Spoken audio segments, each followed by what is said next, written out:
இயேசு கிறிஸ்துவின் இன்ப இனிய நாமத்தில் வாழ்த்துகிறோம். இன்றைய வேத வசனம், உங்கள் முழு இருதயத்தோடும் என்னை தேடினீர்களானால் என்னை தேடுகையில் கண்டுபிடிப்பீர்கள். எரேமியா 29 அதிகாரம் 13 வசனம். Today's Bible verse.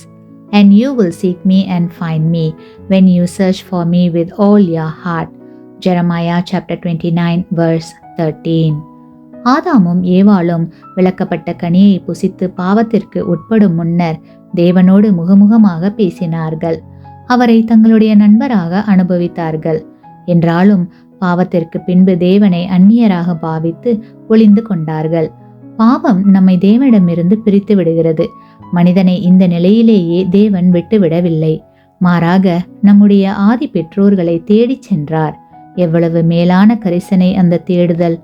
வேதாகமத்தில், என் நாமம் தரிக்கப்பட்ட என் ஜனங்கள் தங்களை தாழ்த்தி ஜெபம் பண்ணி என் முகத்தை தேடி தங்கள் பொல்லாத வழிகளை விட்டு திரும்பினால் அப்பொழுது பரலோகத்தில் இருக்கிற நான் கேட்டு அவர்கள் பாவத்தை மன்னித்து அவர்கள் தேசத்துக்கு சேமத்தை கொடுப்பேன் என்று தேவன் வாக்கு கொடுத்திருக்கிறார். கிறிஸ்துவுக்குள் அன்பானவர்களே, நாம் அனுதினமும் வேதத்தை வாசித்து கிறிஸ்துவின் வாழ்க்கையை படிக்கும் போது தேவன் நமக்கு சமீபமாக காணப்படுவார். அது மட்டுமல்ல, நம்முடைய ஆத்தும நேசராகவும் நம்முடைய அன்பான நெருங்கிய நண்பராகவும் தேவன் காணப்படுவார். இந்த எளிய வழிமுறைகளை பின்பற்றும் போது நாம் அனைவரும் நிச்சயமாக தேவனை கண்டு கொள்ள முடியும்.